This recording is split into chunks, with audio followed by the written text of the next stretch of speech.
오늘 우리에게 주시는 하나님의 말씀은 사무엘하 11장 우리 전 1절부터 마지막 볼 텐데요. 공동체 성경 읽기로 사무엘하 11장을 같이 듣도록 하겠습니다. 그 해가 돌아와 왕들이 출전할 때가 되매 다윗이 요압과 그에게 있는 그의 부하들과 온 이스라엘 군대를 보내니 그들이 암몬 자손을 멸하고 랍바를 에워쌌고 다윗은 예루살렘에 그대로 있더라. 저녁 때에 다윗이 그의 침상에서 일어나 왕궁 옥상에서 거닐다가 그곳에서 보니 한 여인이 목욕을 하는데 심히 아름다워 보이는지라. 다윗이 사람을 보내 그 여인을 알아보게 하였더니 그가 아뢰되 그는 엘리암의 딸이요 햇사람 우리아의 아내 바세바가 아니니까. 다윗이 전령을 보내어 그 여자를 자기에게로 데려오게 하고 그 여자가 그 부정함을 깨끗하게 하였으므로 더불어 동침하매 그 여자가 자기 집으로 돌아가니라. 그 여인이 임신하매 사람을 보내 다윗에게 말하여 이르되 내가 임신하였나이다. 다윗이 요압에게 기별하여 햇사람 우리아를 내게 보내라. 요압이 우리아를 다윗에게로 보내니 우리아가 다윗에게 이르매 다윗이 요압의 안부와 군사의 안부와 싸움이 어떠했는지를 묻고 그가 또 우리아에게 이르되 내 집으로 내려가서 발을 씻으라. 우리아가 왕궁에서 나가매 왕의 음식물이 뒤따라가니라. 그러나 우리아는 집으로 내려가지 아니하고 왕궁 문에서 그의 주의 모든 부하들과 더불어 잔지라. 어떤 사람이 다윗에게 아뢰되 우리아가 그의 집으로 내려가지 아니하였나이다. 다윗이 우리아에게 이르되 내가 길 갔다가 돌아온 것이 아니냐? 어찌하여 내 집으로 내려가지 아니하였느냐? 언약궤와 이스라엘과 유다가 야영 중에 있고 내 주 요압과 내 왕의 부하들이 바깥들에 진치고 있거늘 내가 어찌 내 집으로 가서 먹고 마시고 내 처와 같이 자리이까? 내가 이 일을 행하지 아니하기로 왕의 살아계심과 왕의 혼의 살아계심을 두고 맹세하나이다. 오늘도 여기 있으라. 내일은 내가 너를 보내리라. 우리아가 그날에 예루살렘에 머무니라. 이튿날 다윗이 그를 불러서 그로 그 앞에서 먹고 마시고 취하게 하니 저녁 때에 그가 나가서 그의 주의 부하들과 더불어 침상에 눕고 그의 집으로 내려가지 아니하니라. 아침이 되매 다윗이 편지를 써서 우리아의 손에 들려 요압에게 보내니 그 편지에 써서 이르기를 너희가 우리아를 맹렬한 싸움에 앞세워두고 너희는 뒤로 물러가서 그로 맞아 죽게 하라. 요압이 그 성을 살펴 용사들이 있는 것을 아는 그곳에 우리아를 두니 그 성 사람들이 나와서 요압과 더불어 싸울 때 다윗의 부하 중 몇 사람이 엎드러지고 햇사람 우리아도 죽으니라.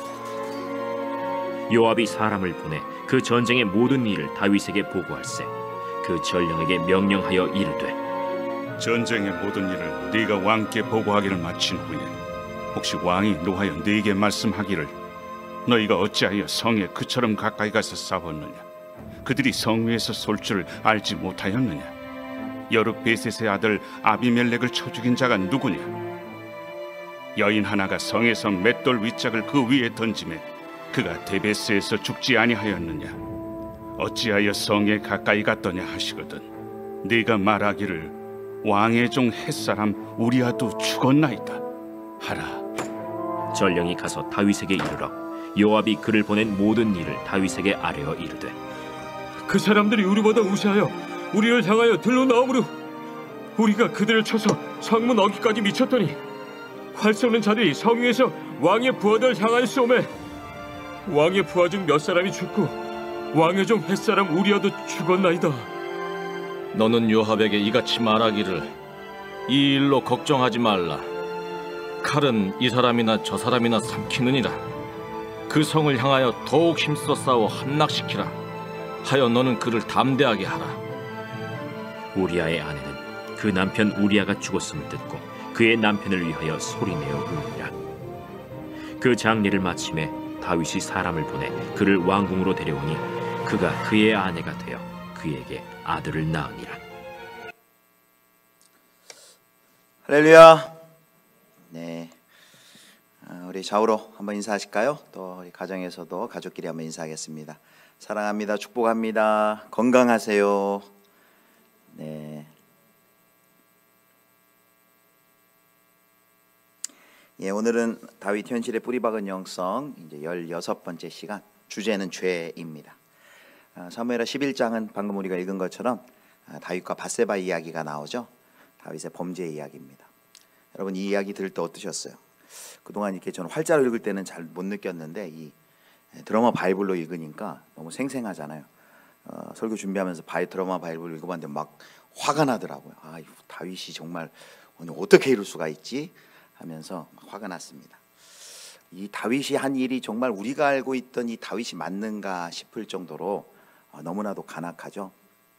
그래서 우리는 이 다윗 이야기를 읽을 때마다 이런 안타까움을 경험합니다. 아유, 다윗가 그동안 아주 훌륭하게 골리앗도 이기고 훌륭한 이스라엘의 왕으로 지내오다가 어떻게 하다가 이런 유혹과 시험에 빠져서 이런 일을 범해서 그 다윗의 인생에 이런 오점을 남겼는가. 이게 잘 하다가 이게 웬 사고를 쳐서 이게 무슨 망신이야 하는 그런 탄식이 우리 가운데 있습니다.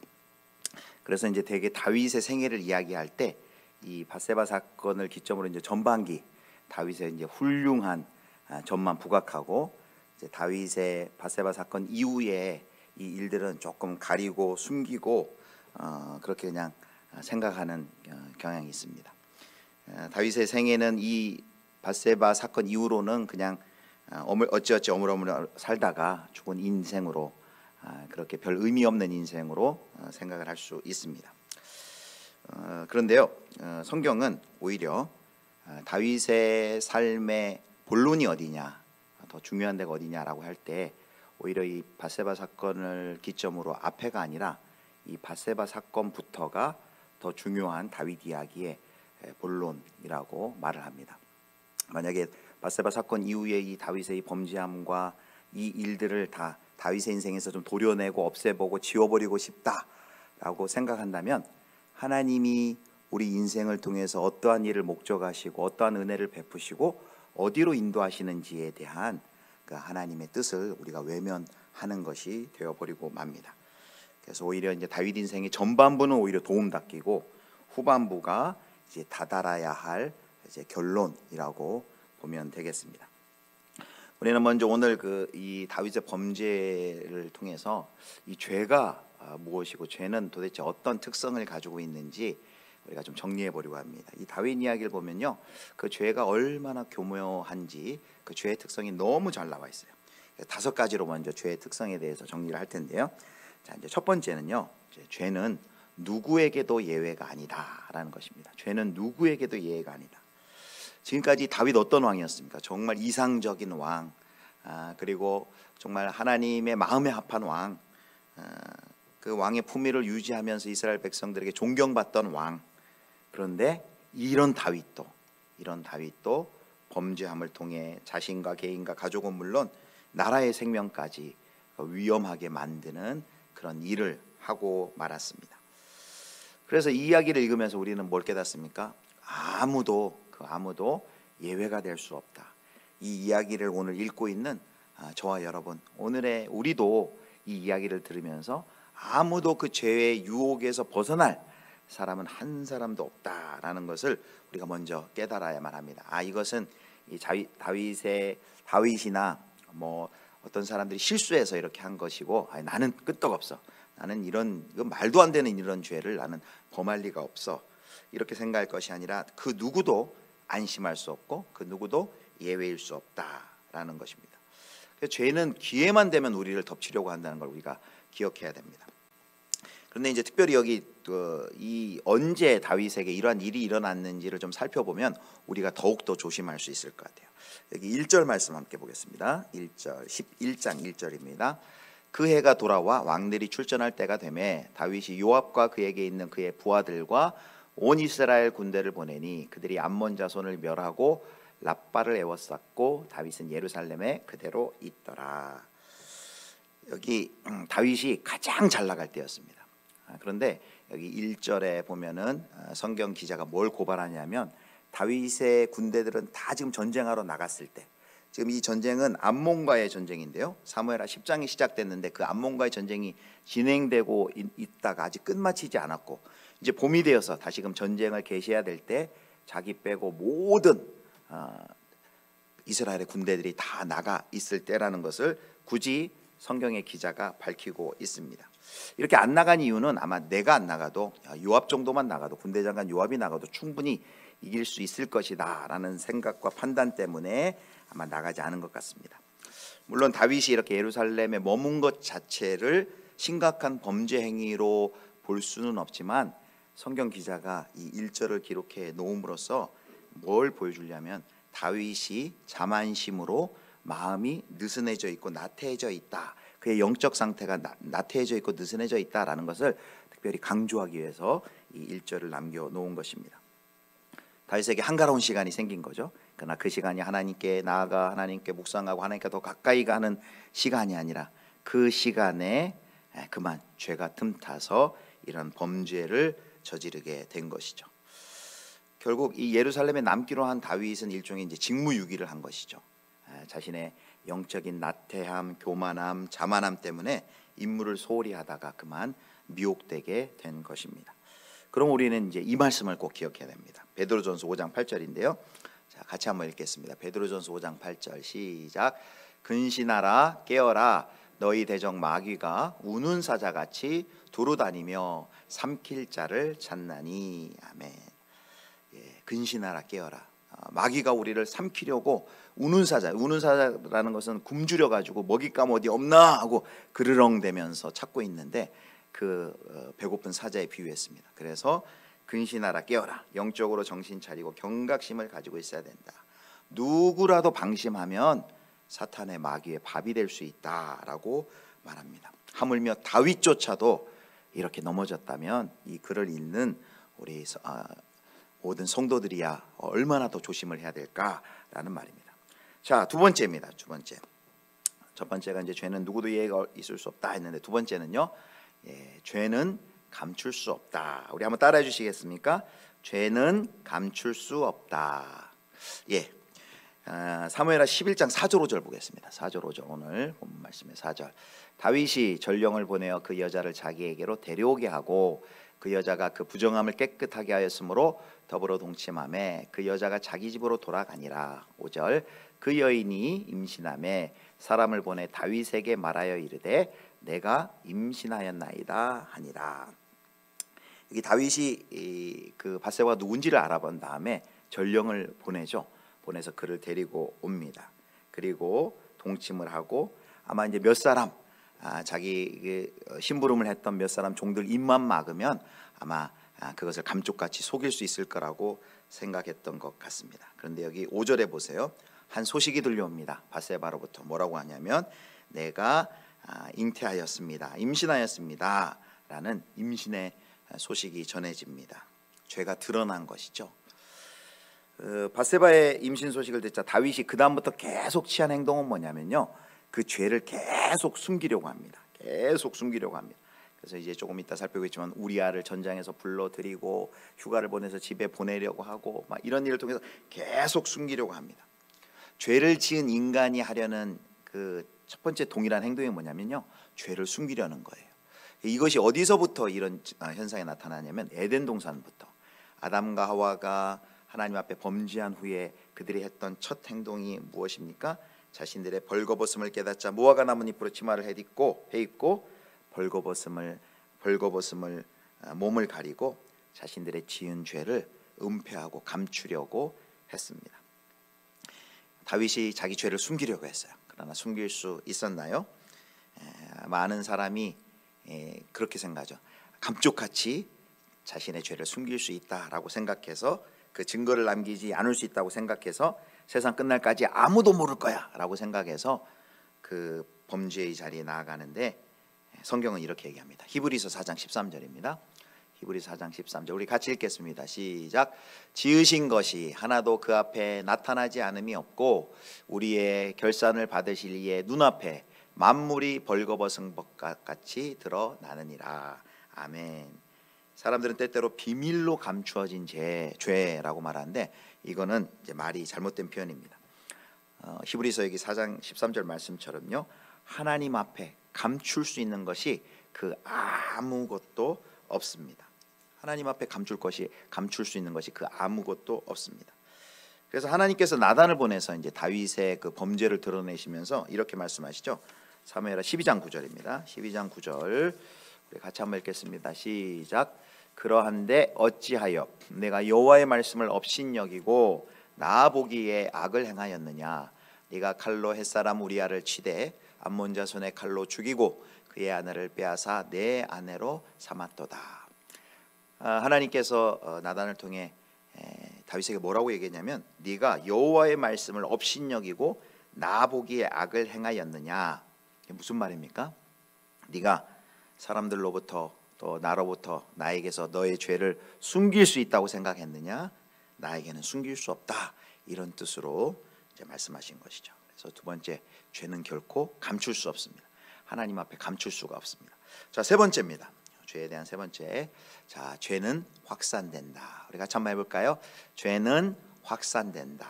예, 죄의 확산성. 죄는요 점점 확산돼요.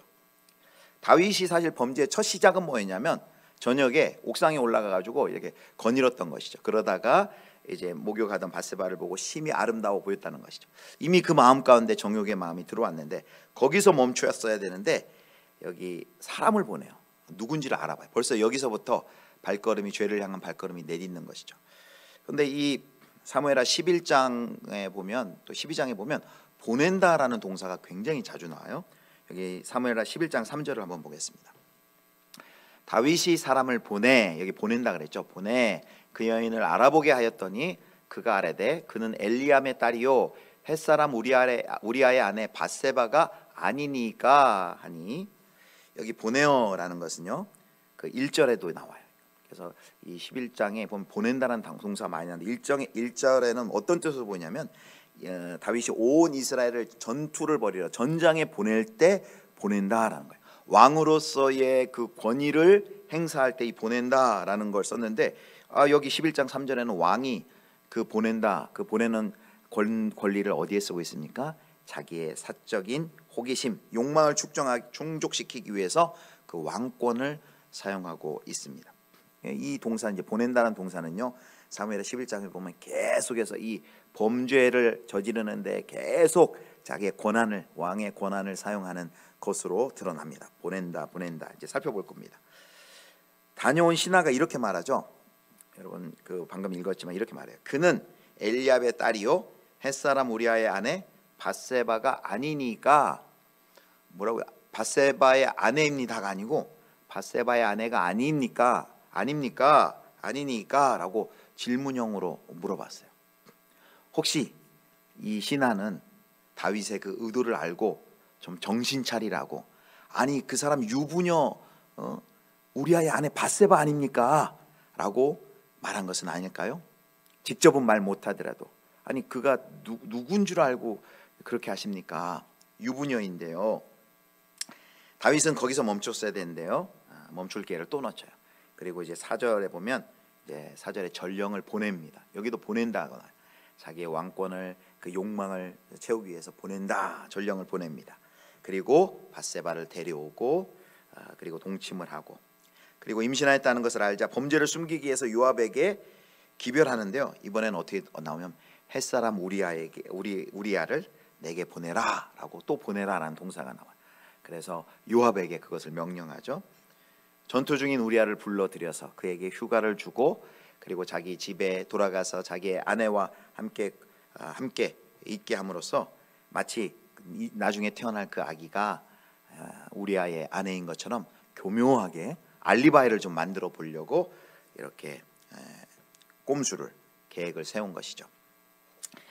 다윗이 그런데 이 우리아가 너무나도 충직한 군인이었어요. 어떻게 우리 대장과 우리 충성된 우리 동료들이, 전우들이 전쟁하고 있는데 내가 편히 잘 수 있습니까? 해가지고 말 안 듣고 시위대 방에서 그날 밤을 보내므로 다윗의 계획이 완전히 헝클어지죠. 그래서 다윗이 뜻대로 되지 않자 이번에는 다시 상관 요압에게 편지와 함께 보냅니다. 또 14절에 보면 또 보내요. 그 편지에는 뭐라고 썼냐? 요압에게 가장 위험한, 그래서 죽을 것이 확실한 전방에 이 우리아를 보내라, 이렇게 말합니다.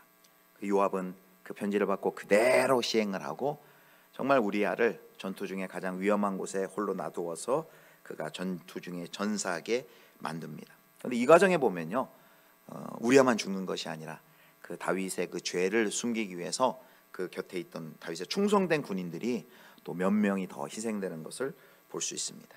그리고 그의 죽음을 알리는 전가를 다윗에게 보내죠. 애도의 기간이 끝나자 다윗은 또 보내요. 누구에게 보냅니까? 다윗에게, 밧세바에게 사람을 보내서 그를 데리고 옵니다. 여러분, 정말 이 다윗의 행위 얼마나 잔인합니까?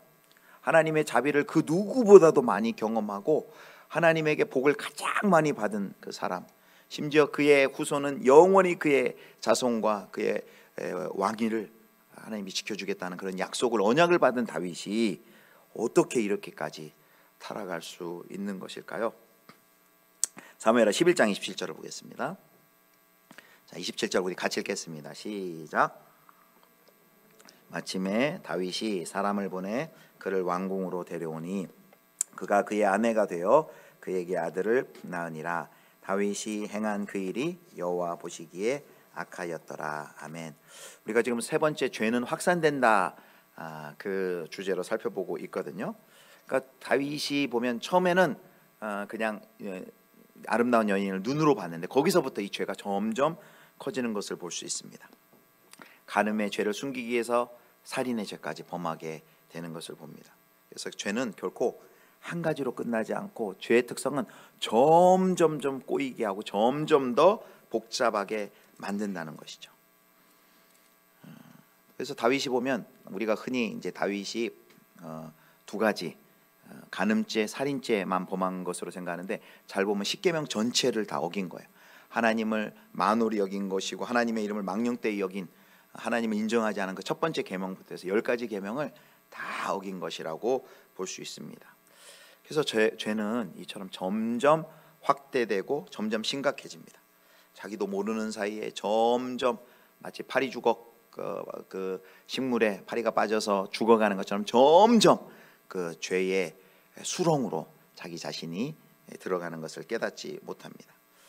그래서 죄를 결국은 숨기려 하거나 합리화하려다 보면 더 깊은 수렁으로 또 죄가 더 확산되고 심각해지는 것을 볼 수 있습니다.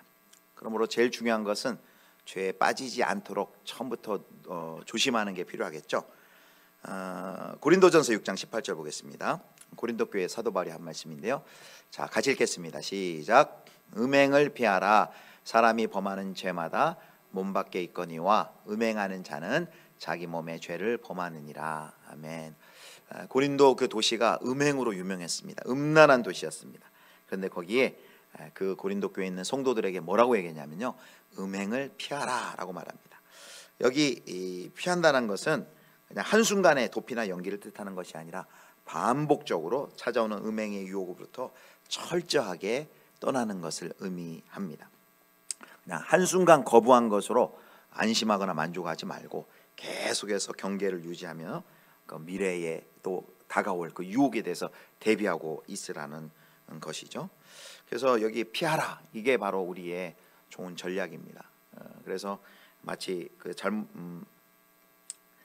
우리를 향한 아까 그 사자가, 우는 사자 같이 삼킬 자를 두루 찾는다라고 했는데, 피하는 것이 중요하고, 그리고 또 하나는 잘못을 깨달았을 때는 그걸 숨기려 하다가는 더 커지고 더 점진적으로 복잡하게 심각해지는 것을 우리가 깨닫고 죄를 속히 회개하는 것이 바로 그 죄의 피해를 수습하는 가장 현명한 또 지혜로운 방법이죠. 자, 이제 네 번째입니다. 네 번째는 죄는 둔감케 한다. 우리 같이 한번 해볼까요? 시작. 죄는 둔감케 한다. 이 다윗을 보면요, 다윗이 이제 우리아가 죽고 나서 우리아의 장례를 치르고 공개적으로 이 밧세바를 데리고 옵니다. 근데 11장 27절에 아까 저희가 봤지만 거기 하나님이 뭐라 그러냐면 다윗이 행한 그 일이 여호와 보시기에 악하였다라고 했습니다. 그런데 다윗만큼은 지금 깨닫고 있지 못해요. 하나님 보시기에 악한 일인데 다윗은 지금 아무런 거리낌이 없습니다. 그래서 이 죄는요, 이 죄의 특성은 죄인으로 하여금 자꾸 그 상황을 합리화시킵니다. 합리화하게 만듭니다. 죄를 짓고 있는 동안에 그 죄가 죄라는 것을 깨닫지 못하게 만든다는 거예요. 이 다윗이 이 죄를 범할 때 이것이 죄라는 것을 깨닫고 있었을까요? 마치 나병과 같아요. 성경에 보면 나병에 걸리면 살이 썩고 살이 뚝뚝 문대어지고 떨어지고 심지어 불에 데워도 그 사람이 아픈 줄을 모르잖아요. 마치 죄가 이와 같다는 것입니다. 죄에 빠지면은 영적으로 둔감해져서 그게 죄가 죄인 줄도 모르는데 사탄이 그 속이는 것이 뭐냐면 합리화라는 거예요. 그래서 죄를 지으면 마치 자신이 신이 된 듯한 느낌, 죄를 지으면 마치 성취감과 만족함을 기쁨을 누리는 듯 착각하도록 만듭니다. 마치 에덴 동산에서 그 뱀이 유혹한 후에 이렇게 말하죠. 너희는 죽지 않으리라, 너희는 신들같이 되리라 라고 했던 것처럼 죄를 지으면서 착각을 하게 만듭니다. 다윗이요 아마 밧세바를 불러왔을 때 자신이 죄인이라고 생각하지 않았을 거예요. 자신이 지금 로맨스를 한다고 생각했을 것입니다. 다윗이 우리아를 데리고 왔을 때요 자신이 죄인이라고 생각하지 않았을 거예요. 자신이 당 왕으로서 당연한 왕으로서 당연한 이 정도는 내가 할 수 있다라고 생각을 했을 것입니다. 왕으로 느꼈을 것입니다. 사탄은 이렇게 우리를 속입니다. 그건 운명적인 사랑이야. 그건 왕으로서 그 정도는 할 수 있어 라고 사탄이 속이는 것이죠. 여러분, 다윗이 그런 상태로 안식일마다 예배했을 것이고요, 그러한 상태로 제사도 지냈을 것입니다. 죄인 줄 모르고 무감각해져 있어서 그렇게 살았을 것입니다. 나중에 이제 12장에 보면 나단 선지자가 와서 다윗에게 한 이야기를 통해서 그의 죄악을 꾸짖죠. 그러나 나단 선지자가 그 이야기를 다 마쳤을 때까지도 다윗이 그것이 자기의 이야기인 줄을 전혀 깨닫지 못했습니다. 그래서 이 죄는, 사람이 죄를 범하는 동안에는 하나님을 인식하지 못하게 되어 있습니다. 그래서 이 죄는 우리를 실제적인 무신론자로 만듭니다. 실제적인 무신론자가 무엇입니까? 입으로는 하나님을 믿고 사랑한다고 고백하지만 실제의 삶 가운데는 하나님을 인정하지 않는 것입니다. 죄는 하나님에 대해서 무감각하게 만들고, 그래서 하나님을 믿고 섬긴다고 하지만 그 하나님이 없는 듯 행동하게 만듭니다. 하나님을 두려워하기는커녕 그분의 존재를 인정하지 않는 괴물로 이 죄가 다윗을 변화시켰습니다. 자, 마지막 이제 5번째 죄의 특성인데요. 자, 죄의 결과는 참혹하다. 우리 한번 따라 하시겠습니까? 죄의 결과는 참혹하다. 이 다윗은 잠시의 쾌락을 취한 후에 엄청난 대가를 치릅니다. 죄의 결과는 이제 살펴보겠지만 어마어마하게 무섭습니다. 그 파괴력이 어마어마합니다. 이것을 미리 알았다면, 미리 상상했더라면 좋았을 텐데요. 그래서 죄를 짓고 난 이 다윗이 이제부터 치르는 그 대가를 한번 보겠습니다. 자, 먼저 12장 10절입니다. 12장 10절 같이 읽겠습니다. 시작.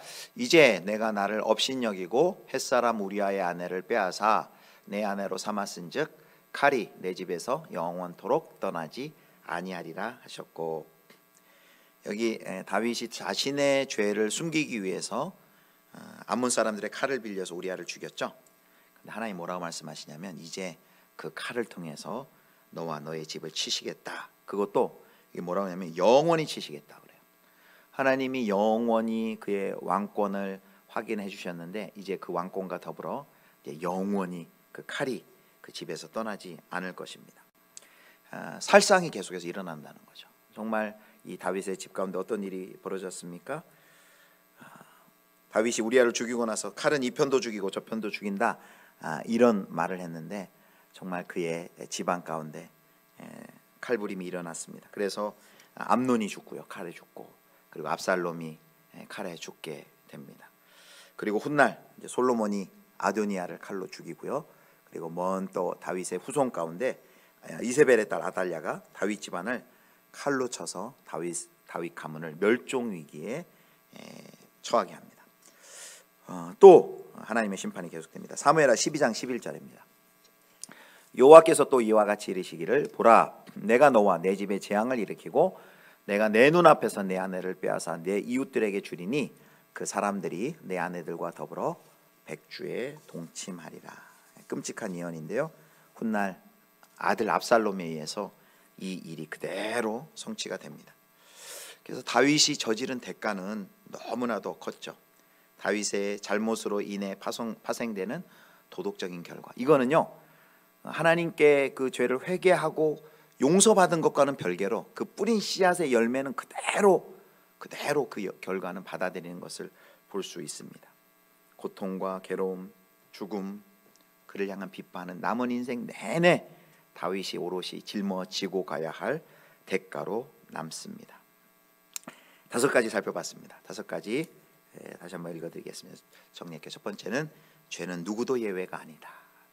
다윗도 그랬다면 나도 경각심을 가져야 되겠죠. 죄는 감출 수 없다. 하나님 앞에 숨길 수 있는 사람 아무도 없다. 세 번째, 정리해 주는 죄는 확산된다. 처음에 한 가지 죄만 범했지만요, 점점 그 죄를 숨기려 하다가 더 크게 심각하게 번지고 엉클어지면서 확산이 됩니다. 죄는 우리를 둔감케 합니다. 죄를 짓는 동안엔 하나님도 잊어버리고 죄가 죄인 줄 모르고 죄에 대해서 둔감하게 되죠. 마지막, 죄의 결과는 참혹하다. 반드시 그 죄의 열매를 용서함 받는 것과는 별도로 그 죄의 열매를 거두는 것을 보게 됩니다. 여기까지가 이제 우리 죄의 특성을 살펴봤는데요. 여기 우리 죄의 특성을 살펴볼 때 우리가 한 가지 꼭 기억해야 할 게 있습니다. 이 다윗의 죄는요, 우리아와 바세바의 가정만 깨뜨린 것이 아니라 정말 다윗의 죄 때문에 정말 괴로워한 분이 계십니다. 그분이 누굴까요? 우리가 잊기 쉬운데 가장 괴로워했던 분은 바로 하나님이시라는 겁니다. 하나님이 다윗을 특별히 사랑하시고 특별한 관계를 맺으시고 그를 향한 기대가 있었는데, 하나님이 이런 다윗의 모습을 보시고 얼마나 마음이 무너지셨을까요? 자식이 죄를 지으면 가장 괴로워하는 사람이 부모인 것처럼 이 죄를 짓는 다윗을 보면서 가장 괴로워했던 분은 바로 우리 하나님이셨다는 것. 누구보다도 고통스러웠던 분은 하나님이시라는 거죠. 우리도 마찬가지죠. 우리가 범죄할 때 하나님은 그냥 단순히 그 죄를 심판하시고 그것에만 관심 있는 것이 아니라 범죄할 때 가장 아파하시고 또 상처받으시는 분이 누구냐? 바로 고통스러워하시는 분이 하나님이라는 사실을 우리가 기억을 해야 됩니다. 자, 이제 두 번째 큰 주제는요. 자, 그런데 이제 12장에 보면 우리가 읽지는 않았지만 12장에 하나님께서 이제 나단 선지자를 보내십니다. 사랑해서 보낸 것이겠죠. 이 나단에게는 이게 큰 모험이었어요. 만약에 이 왕의 잘못을 지적했을 때 다윗이 받아들이지 않고, 아니 네가 뭔데 그런 이야기를 하면서 여봐라, 저 선지자를 옥에 가두고 죽여라 했다면 했을 수도 있거든요. 나단도 생명을 걸고 간 것이죠. 나단을 통해 하나님의 준엄한 경고를 이야기를 통해 들은 이 다윗이 어떻게 반응했습니까? 다행히 13절처럼 반응했습니다. 자, 13절 말씀 우리 같이 한번 읽겠습니다. 13절 시작. 나단에게 이르되 내가 여호와께 죄를 범하였노라 하매 나단이 다윗에게 말하되 여호와께서도 당신의 죄를 사하셨나니 당신이 죽지 아니하려니와. 너무 다행이죠. 사실 다윗이 훌륭한 점은 다윗의 죄가 드러났을 때 하나님 앞에 무릎 꿇고 통회하고 침상이 눈물에 뜰 정도로 하나님 앞에 회개했다는 이 점이죠. 당신이 그 사람이다 라는 냉엄한 준엄한 하나님의 통보 앞에 다윗은 벼락을 맞은 듯 쏘쏘라치며 자신의 죄악을 깨닫고 그 자리에 무너집니다. 그리고 자신의 죄를 토로하며 회개를 하죠. 여기 내가 여호와께 죄를 범하였노라. 내가 여호와께 죄를 범하였습니다. 비로소 다윗은 자신이 한 그 일이 얼마나도 큰 죄고 하나님을 무시한 것이고 하나님을 인정하지 않았다는 것을 깨닫게 됩니다. 여러분, 우리가 만약에 죄를 깨닫지 못한다면 복음이 복음될 수가 없겠죠. 죄를 깨닫지 않고 우리가 죄인이라는 것을 인정하지 않는데 하나님께서 예수 그리스도를 통해 당신을 구원하셨습니다 라는 이 말이 복음이 될 수가 없겠죠. 그래서 먼저 우리가 죄를 인지하고 죄를 깨닫는 것이 필요합니다. 우리가 범한 다윗이 깨달은 것처럼 이것이 죄구나 이게 하나님이 싫어하시는 죄구나라는 것을 깨닫는 게 중요합니다. 우리가 아까 죄를 피하는 것이 중요하다고 했는데요. 죄를 피하는 것이 중요하지만 우리가 죄를 짓지 않을 수 없는 인간으로서 늘 죄를 지을 때 이것이 죄구나, 하나님이 미워하고 싫어하시는구나 라는 것을 깨닫는 우리의 범한 죄를 인지하는 것이 우리에게 중요합니다. 그런데 아까 우리가 살펴봤지만요, 사탄이 그 과정 가운데 우리가 그 죄가 죄란 것을 인지하지 못하도록 계속해서 사탄이 방해를 하는 것이죠. 합리화를 시키는 거죠. 그럴 수도 있지. 야, 그거 그 운명적 사랑이야, 로맨스야. 야, 너 고난으로 충분히 그럴 수 있어. 라면서 계속해서 우리를 속여서 죄가 죄인 것으로 인지하지 못하고 고백하지 못하도록 만듭니다. 여러분, 사실 성경에 말하는 죄는요, 뭐 남 때리고 미워하고 싫어하고 범죄하는 그런 죄가 아니라 성경이 말하는 그 죄, 대문자 신, 죄는 뭐냐면요, 바로 하나님을 반역한 것이죠. 하나님을 무시한 것이 자기 중심성.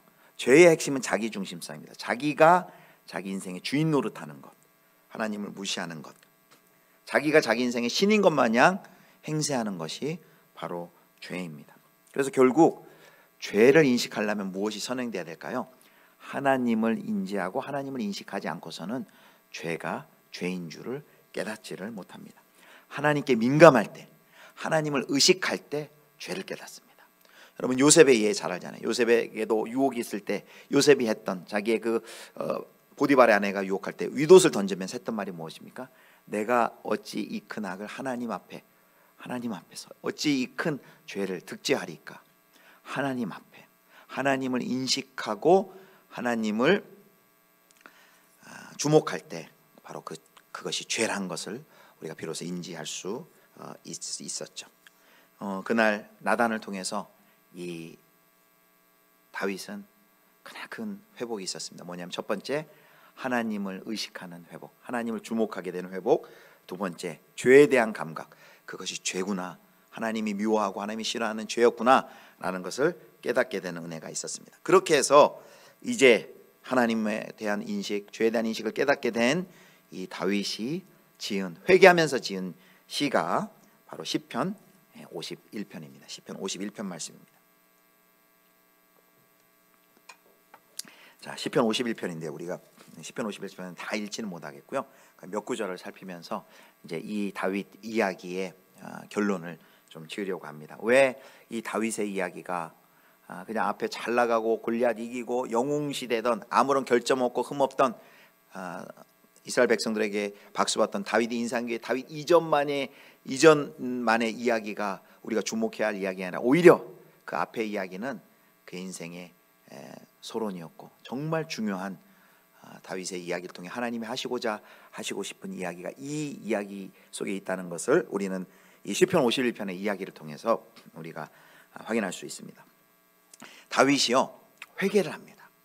그래서 시편 51편을 한번 좀 들으면 참 좋은데요. 다윗이 회개를 합니다. 어떤 회개를 하냐면요, 다윗이 어떤 구체적인 행동에 대한 회개보다도 다윗이 회개하는 것은 어떤 회개를 하냐면요, 시편 51편에 보면요, 자신의 존재에 대한 회개를 합니다. 이걸 이렇게 얘기할 수 있어요. 존재론적인 회개를 합니다. 무슨 말인고 하니, 다윗이 저 이거 잘못했습니다, 저거 잘못했습니다, A, B 목록을 회개하는 것이 아니라 다윗이 처음에 그 잘못이 잘못된 걸 깨달았죠. 그런데 다윗이 그 죄악을 통해서 나란 존재가 어떤 존재라는 것을 하나님 앞에 깨닫고 자기 존재에 대한 하나님 앞에 회개를 합니다. 그게 뭐냐면, 자, 51편 시편 51편 5절 말씀이에요. 5절 말씀 우리 같이 한번 보겠습니다. 같이 읽겠습니다. 시작. 내가 죄악 중에서 출생하였음이며 어머니가 죄 중에서 나를 잉태하였나이다. 아멘. 여러분, 다윗이 물론 자신이 그 범한 죄를 회개합니다. 하나님 앞에 인정하고 회개합니다. 그런데 여기 다윗이 뭐라고 고백합니까?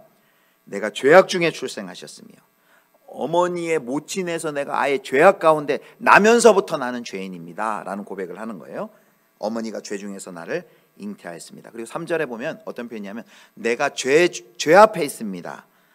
내 죄가 항상 내 앞에 있습니다 라고 말해요. 그 말은 뭐냐면, 내가 선택해봤자 그것은 죄밖에 나는 선택할 수 없는 존재입니다. 나는 죄 중에 자신을 잉태했다는 것은 뭐예요?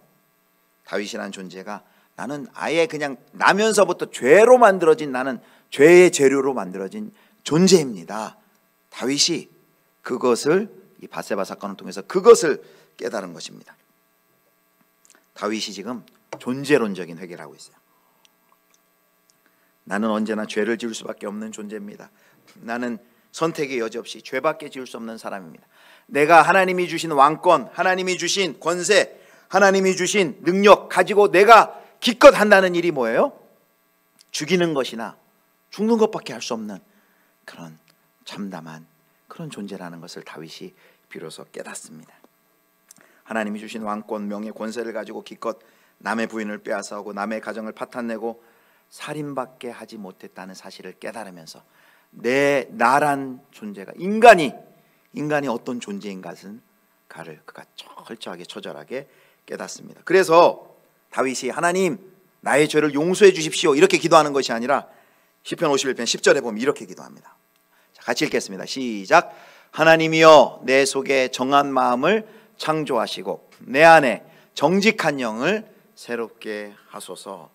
나를 용서해 주옵소서가 아니라 하나님 나를 아예 새로 만들어 주십시오. 나를 새롭게 하여 주십시오 라고, 거듭나게 하여 주십시오, 새롭게 하여 주십시오 라고 그가 기도하고 있습니다. 그리고 그의 마지막 시편 51편 16절 17절은 다윗의 이 기도가 더욱더 드러납니다. 우리 51편 16절 17절 말씀을 우리 같이 읽겠습니다. 시작.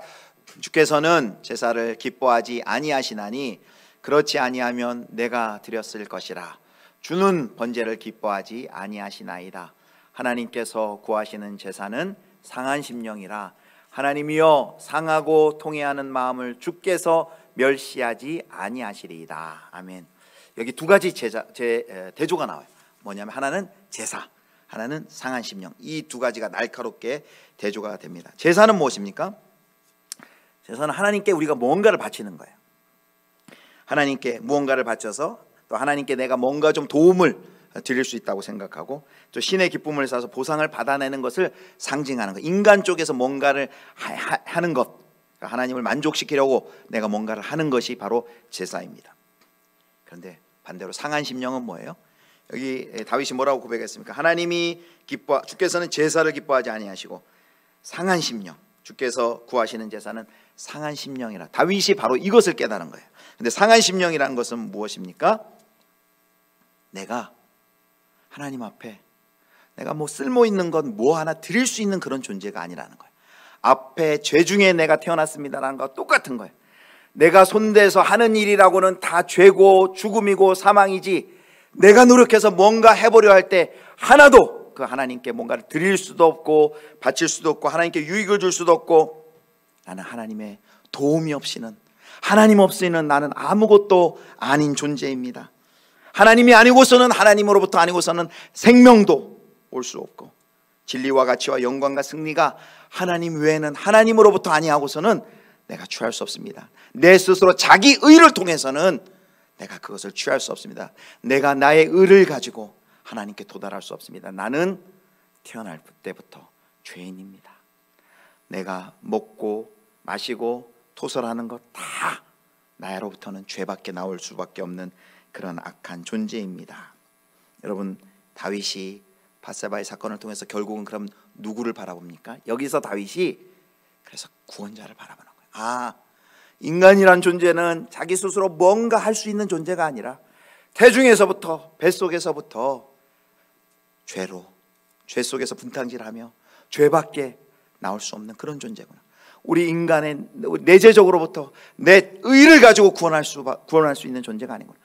하나님의 도우심, 하나님의 구원자가 필요한 존재구나. 그래서 다윗은 거기서 메시아를 바라보는 것이, 나는 메시아, 구원자가 필요합니다 라고 나가는 것이죠. 그리고 그의 고백은 뭐예요? 하나님이 기뻐하시는 것은 상한 심령이라. 바로 하나님께 나아갈 때마다 우리가 이런 자세로 나아가는 것입니다. 하나님, 나는 죄인입니다. 나를 불쌍히 여겨 주십시오. 나의 어떤 의지와 나의 선행과 어떤 나의 노력과 능력으로 나는 구원받을 수 있는 존재가 아닙니다. 하나님, 나는 하나님의 은혜 아니고서는, 하나님의 불쌍히 여기심 아니고서는 나는 구원받을 수 없는 존재입니다. 주님, 나를 불쌍히 여겨 주십시오. 주님, 나는 예수 그리스도가 필요한 존재입니다. 나는 구세주가 필요합니다. 바로 고백하는 그 심령이 바로 상한 심령이라는 것입니다. 그래서요, 다윗의 이 밧세바의 범죄 사건과 다윗의 이 뒤의 이야기는 지워버려야 할 사건이 아니라 바로 하나님의 은혜가 무엇이, 우리 인간이 어떤 존재이고 하나님의 은혜가 무엇인가를 계속해서 증거하는 역할을 합니다. 그래서 마태복음 1장에 보면 아브라함과 다윗의 자손 예수 그리스도의 계보라 그러잖아요. 다윗이 그 예수 그리스도의 그 족보에 가장 처음에 나옵니다. 아브라함은 뭘 상징해요? 믿음이 무엇인가를 보여줍니다. 다윗은 뭘 상징해요? 하나님의 은혜가 무엇인지를 상징합니다. 그리고 인간이 어떤 존재인가를 상징합니다. 인간은 이렇게 다윗과 같이 칭송받는, 박수받는, 흠이 없어 보이는 인간마저도 죄를 지을 수밖에 없는 그런 연약한 존재지만 그 다윗, 연약한 그 죄인을 위하여 예수 그리스도를 보내주시고 그의 죄도 용서하시고 그를 구원하여 주신 그 하나님의 한량없는 은혜를 증거하는 사람으로 이 다윗이 서 있는 것이죠. 사랑하는 성도 여러분, 우리가 살펴본 것처럼 다윗의 죄가 아무리 극악무도하더라도 하나님의 은혜는 그것보다 더욱 더 컸습니다. 다윗의 죄가 결코 작지 않고 그리고 또 작게 여겨서도 안 되지만 하나님의 그 구원은, 아들을 주신 하나님의 구원은 더 크고 넓고 깊은 것인 것을 여러분 믿으시기를 바랍니다. 그래서 우리가 항상 하나님 앞에 바로 이 하나님의 사랑과 은혜를 의지하여서 우리가 나아갑니다. 천부의 의지 없어서 손들고 옵니다. 하나님, 저는 죄인입니다. 내가 나를 구원할 수 없습니다. 나를 불쌍히 여겨 주십시오. 나는 예수 그리스도가 필요한 존재입니다. 나를 구원하여 주십시오. 하나님 앞에 그런 상한 심령으로 자기 의를 드러내는 것이 아니라 하나님의 의, 하나님의 아들 예수 그리스도의 구속의 은총이 아니고서는 나는 구원받을 수 없는 존재라는 것을 우리가 날마다 고백하면서 그분께 나아가시는 우리 귀한 성도님들 다 되실 수 있기를 주님의 이름으로 축원합니다.